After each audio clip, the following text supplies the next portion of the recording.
This is my financial disclaimer so I don't get sued. Good morning, good evening, good whatever time it is you're listening to this. I hope you're having a good one. Let's take a look at what we're covering in today's video. In today's video, I'm going to be covering my future plans for the channel and what I'll be doing in general.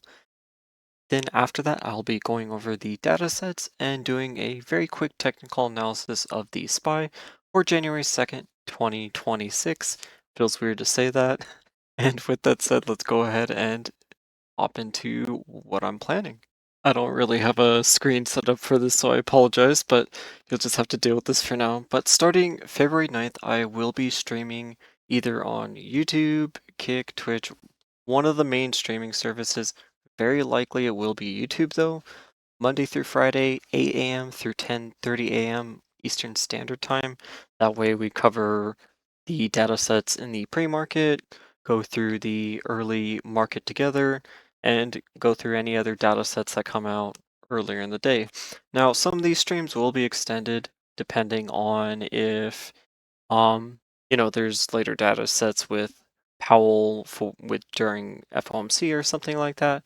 But the idea is that I will be streaming full time. Kind of the goal. I've been wanting to do this for months and months and months now. I've been sick with my weird fatigue illness, and it's been slowly getting better.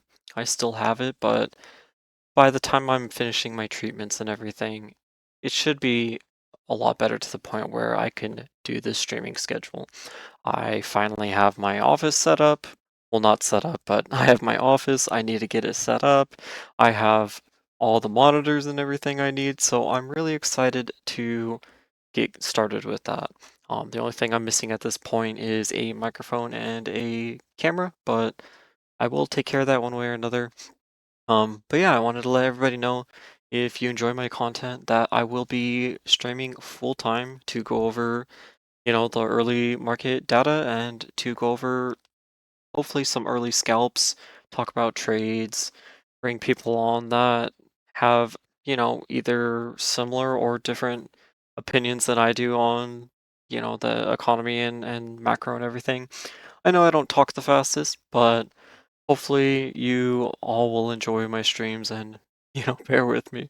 I appreciate each and every one of you who have watched my channel over the last year. I know my videos don't get a whole lot of views, but I truly don't make these for the views.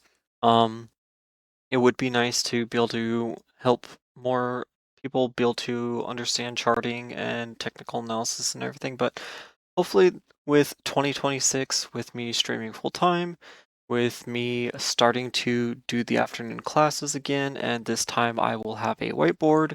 I'll be able to actually sit there and teach and go over things. I think that we're all going to have a really great time, and I'm really looking forward to it. So that's kind of the future plans for now, is that starting not September, February 9th. That's very likely the date so far. Everything that I'm seeing says it shouldn't be changed. So hopefully you look forward to that. And getting into the data, the jobless claims on, I help if I zoom into it a little better. The jobless claims on Wednesday did come in a little less than we anticipated and than the forecast anticipated. Now, I don't know the whole ordeal behind which state is posting the less jobless claims right now. I think that come early January that we'll be seeing these starting to increase quite drastically. And the reason for that is mainly because any of the seasonal hires that were hired, even though we already know that there was not many seasonal hires hired across the board, but any of those seasonal hires are pretty much going to be, I hate to say it, but on the chopping block very soon. And those initial jobless claims and continuing jobless claims will pick up due to that. However, we are in a new year. We need to see what all the corporations are planning right now. We know that entering into the new year that there has been weakness in the labor market. There has been potential weakness in the consumer market. We've been seeing increased layoffs. We've been seeing reduced headcounts, we've been seeing reduced hiring. So let's see where we go with the new year. Um, let's let's take the next 2, 3 weeks to really see some of these data sets over December and see if this cooling is truly going to continue to a downtrend or if it was just a minor bump in the road. Um, for now, these jobless claims and everything aren't exactly good or bad. Um, again, I heavily anticipate these pulling upward.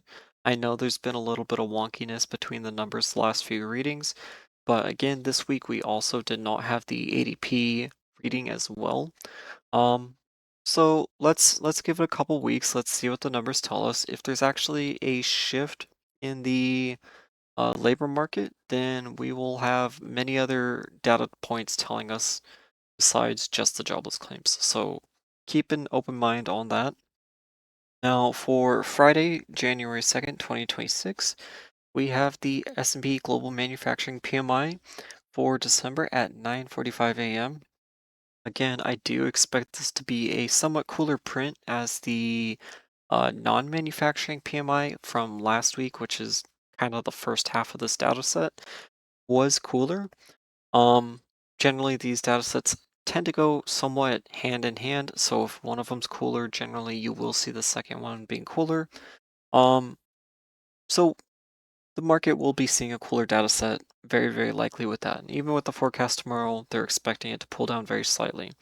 I don't really expect a massive market reaction from that, but never know.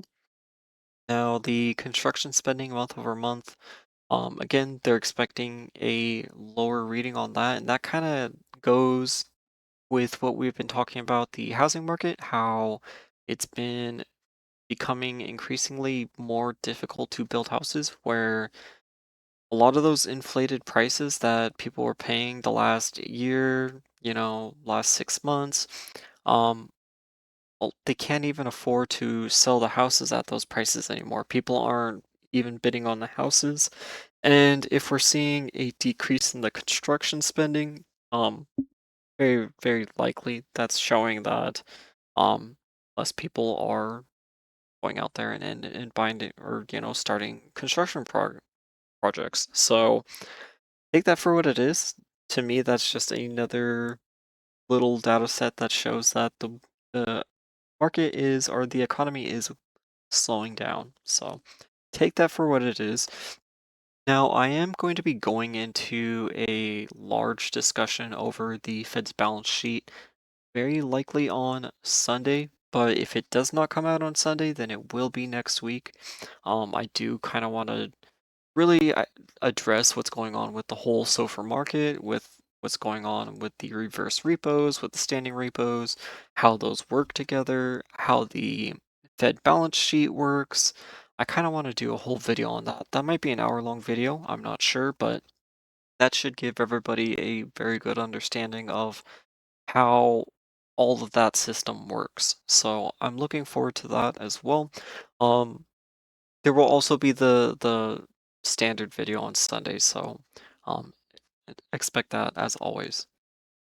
If you're enjoying this, please check out my Patreon. For just $1 a month, you can join our community chat and access our tools like the Unusual Whale Spot and our own personal GEX and DEX market positioning. My $12.99 premium tier gives access to my personal trades, 2 live classes a week, which are on Wednesdays and Sundays, and direct support from myself. The links to join are below, but you can also join through patreon.com/wooksy. Thank you for supporting me to help you build skills for a lifetime. Getting into tonight's technical analysis, as always, let's go ahead and turn on the daily time frame with the moving averages and Bollinger Bands. Now, on Wednesday, we had a bit of a selling day, and with that selling, we had a 20 mile move. Now, we did not fully test the level, even though we did pull to the lower bounds of the 20 mile as well. By all technicals, the level has been tested, but that was only for a very, very brief moment. But we did talk about this. Before we get into that move further, I just kind of want to go over the moving averages.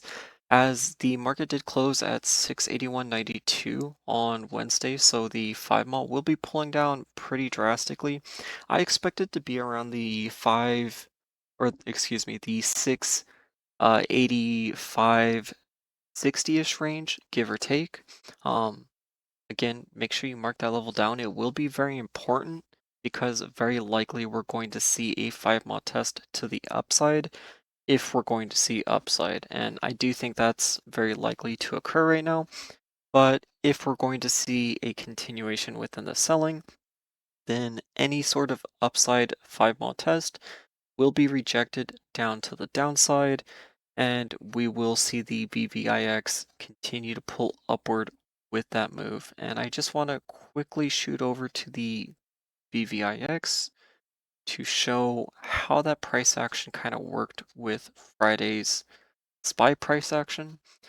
I want to go to the hourly time frame, and we've been talking about how the VVIX moves very, very quickly, and this is the hourly time frame. So, you know, granted, this is looking like a whole day worth of trading time, but within a whole day, we've seen the price go from 81.72, which means that we're in a very, very, very safe buying range, to now 92.64, 92.67, which means we're now in the somewhat cautionary sell phase.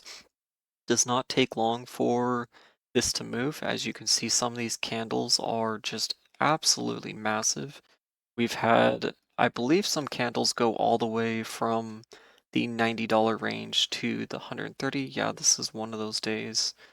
We pulled from the 114 all the way to 132. So this can move very, very quickly. But what this is showing in the current state is that selling is not picking up just yet, but people are starting to very slowly hedge positions. When the VVIX, and I do just want to call it the VIX, but I know it's not the VIX and people are going to get confused. So maybe I'll just start calling it the VIX index or the VIX volatility. I don't know because saying VVIX every time is just a little annoying. Let me know your opinions on that. Anyway, with that said, with it being around this 92 range, this means that between the 92 to 98 is a very cautionary range. If we start seeing it increase towards that 98 range when we're around the 5 mob, when we're around the 20 mob, that means that very, very likely we will see selling on the SPY. Um, Now, we did see this pulling upward, and this pulling upward doesn't exactly mean selling, but it does show that the trend is heading upward, that someone in here is picking up some insurance on their equity. Even though it's not a whole ton yet, it does show that. And to correlate this with the SPY price action, I can pull up the SPY. There's the hourly chart, so that shows, that dip in the VVIX and then it pulling upward and then dipping back down a little bit. Now, what I wanted to just show on the daily time frame, and this is without the Bollingers or anything, this is with the drawings. Maybe we should go to the 4-hour time frame. Yeah, let's go to the 4-hour time frame. This will show a little better. Now, we have been talking about some of these structures for weeks now, but I'm just going to very, very briefly go over the whole thing. We have the very large cup that has been created since that massive dip back down to the 668. Since that cup has been created, we know that this is a bullish structure. It has fully completed and it has completed stage 2 of it as well. Okay. Stage 2 of this bullish structure is to find a bear structure at the top. The bear structure at the top is how you get the selling in the handle so that you can find the buying structure at the bottom. Now, as of last video, we talked about these liquidity ranges, and currently we saw the price pull slightly into this red liquidity range. Now, it didn't pull all the way into it, but it pulled into it somewhat. that can be, I don't want to say normal, but it can be somewhat expected when you see major liquidity ranges next to each other, is that sometimes we need to pull into that range a little bit to build support to start heading up or, heading further down. So, what I'm trying to say here is that we pulled into this box very briefly. Currently, the overnight price is at 684.15, so a whole $2 above the closing price. And currently, that price is above this, dangerous red liquidity box. If we see buying from here, then this is going to finish out our bullish structure, which is this inverse head and shoulders. So our first targeted area should be that right shoulder range. And from that right shoulder range, we will see buying back up to the all-time highs. And that's how you get the finished cup and handle. Again, the handle is a very, very not so easy structure when people put it into perspective, but it does take a lot of practice to determine where the top of the handle is and where the bottom is because some of these handles can be very, very small, some can be massive. It's very difficult. You have to use the structures, and that's specifically why I focus on these structures in the lower hourly time frames, because this is going to tell you exactly what is going on. If we start rejecting this range to the upside, that's telling you exactly where the market wants to go. It wants to finish reclaiming this selling weight back to the upside, filling back up all the way to the 692, and from that 692 back to the daily time frame. That is how we end up back to the upper Bollinger. Now, we have talked about, I don't know the word for it, but I always call it, the Bollinger or the moving average collapse, where if we see continued selling from this 10 mile and 5 mile range, the 5 mile will pull down very, very quickly. Or I mean the 10 mile and 20 mile ranges, excuse me. So if we see selling at the 10 mile and 20 mile range for a continued period of time, this 5 mile is going to pull down very, very quickly. And that can turn things extremely bearish very fast. However, until that really occurs, as I said in Wednesday's video, or I believe in Tuesday's video, that, if we hit that, I believe I said the 683.18, that I was going to be buying the dip and expecting the upside. That's exactly what I did. I took contracts in TQQQ for 2 weeks out, and also I have some for February, whatever the expiration is in that. Believe they're 52 calls. I have to check later. It's slightly above um in the money. It's basically at the money contracts, which as of, the current overnight price, TQQ is looking pretty good. It's up a whole 59 cents, which that's fine. I believe my strike on my calls were 54 if I remember correctly. So if we hit my 54, that'll be cool. Um, Highly anticipating that as, again, the structure is showing us a lot of bullishness. As long as we do not break downward into that liquidity channel, as long as we do not break below the 10 mile and the 20 mile, further pulling the 5 mile below that, then everything should be good to go. Things look very, very bullish right now, even though the macro conditions within the market are kind of sketchy. Now, there's going to be a lot of talk, which I'm sure you'll read in Weeble chat and everything else about the SOFR and the reverse repo and everything being used. Um, I don't have the time to explain this in this video right now, but basically you have to take the reverse repo numbers and subtract the standard repo numbers to see if there's an imbalance with the total bank collateral. And in the current moment, with the major reverse repo that just happened, I believe it was over 2 trillion. It's a record for quite a while now. I believe it's 2 trillion, but that basically puts the bank reserves on a good setting. As long as the standing repo is not being used above the reverse repo rate. Now, those rates can shift very quickly as, this is a 3 trillion plus market that moves each and every day. It moves that much volume each and every day. So there's a lot going on in it.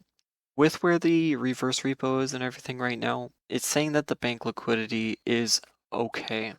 Now, there are some caveats to that, and what I'll say is that potentially we're seeing very large banks or very large firms deciding to go very, very cash heavy, and they want that money locked up with the Fed for some reason. Now, the only reason you do that is for 100% risk-free return. You want the guaranteed return. You don't want any, other parties having any risk or failures or anything else. So someone is seeing a major risk where they're needing a lot of cash, whether they're expecting to buy a dip, whether they're putting cash into the Fed to, you know, keep it out of, counterparty hands, everything else. A large amount of money is within the Fed right now.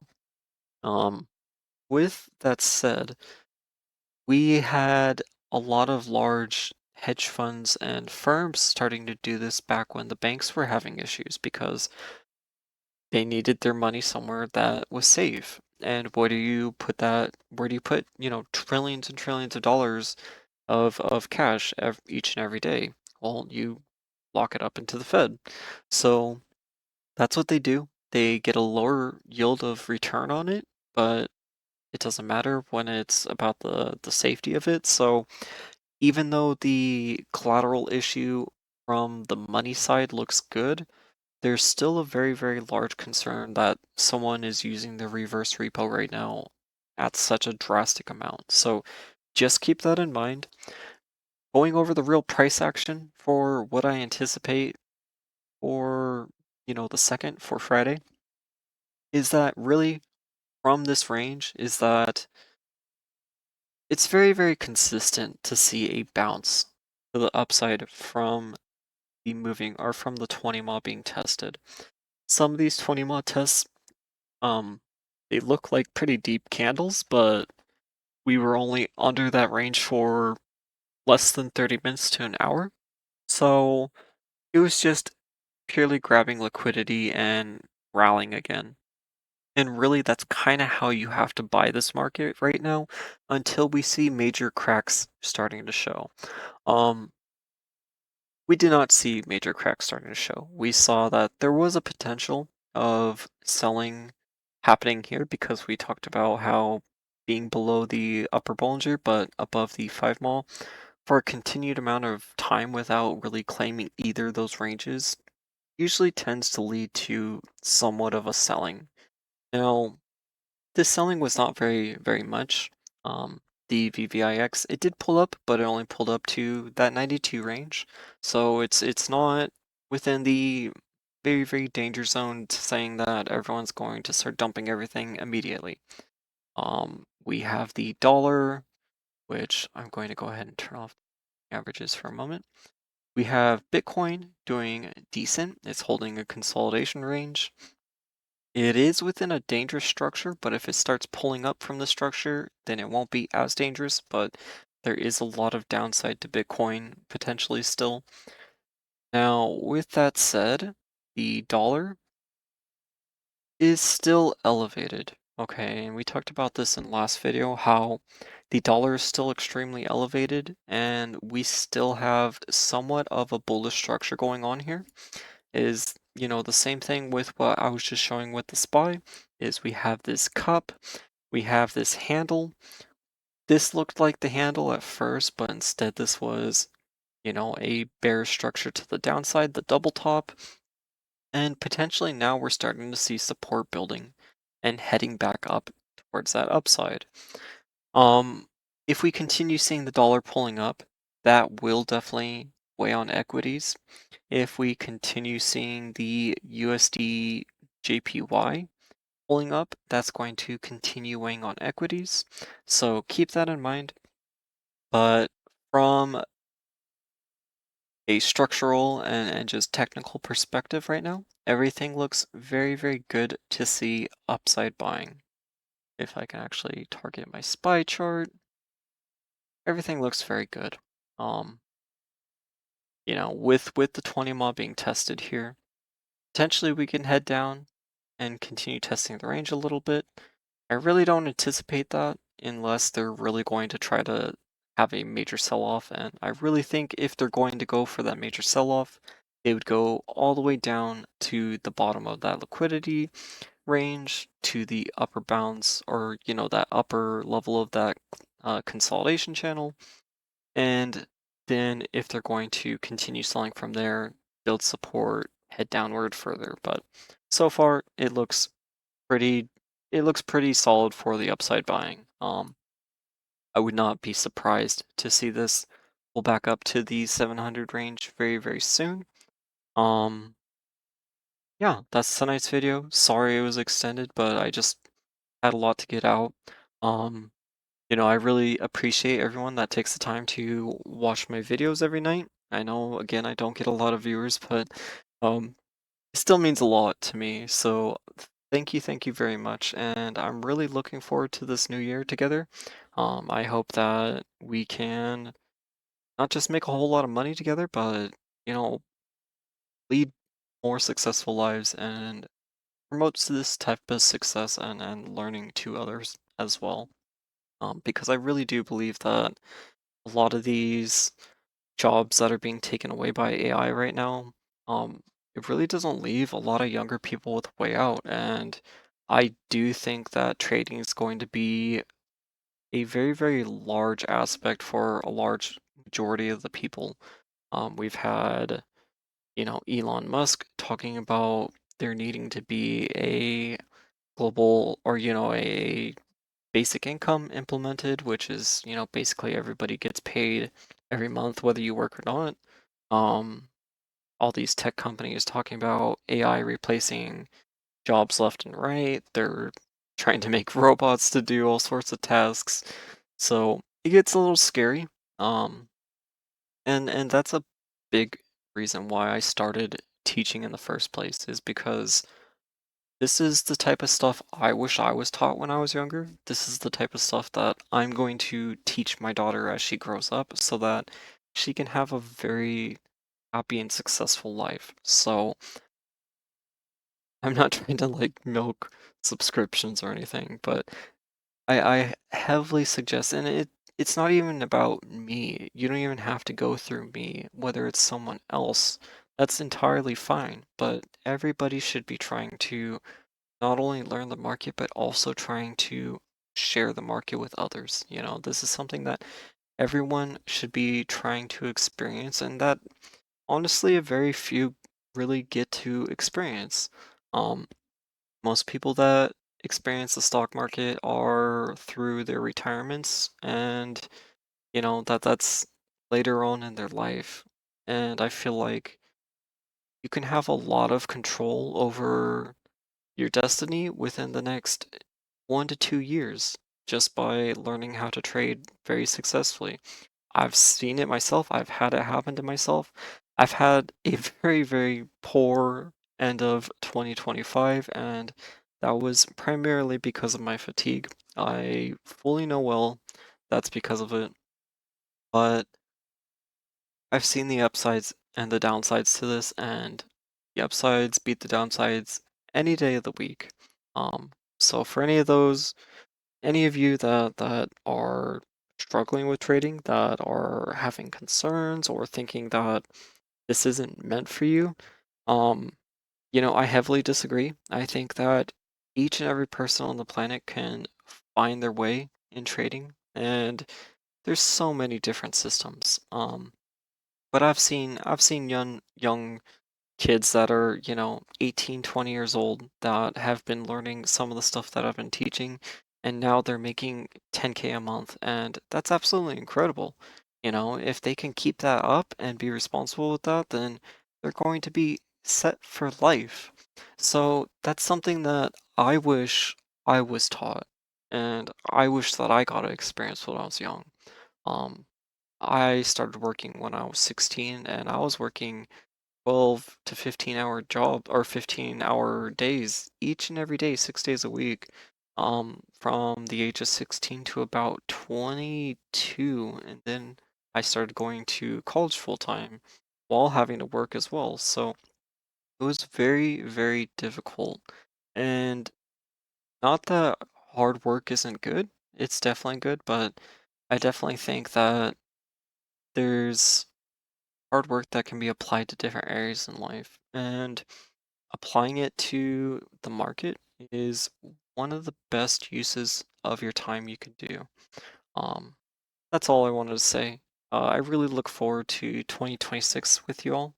I look forward to not only recovering my health, recovering what I've lost in my portfolio over 2025 with my sickness, and I look forward to being able to start streaming and to be able to start teaching like I've been wanting to for honestly years now. So I hope everyone has a great New Year's. I hope everyone has a great day, and I will talk to you in Sunday's video. Take care, everybody, and thank you, thank you, thank you for, watching my content, helping me and supporting me in any way that you do. I appreciate you. Thank you.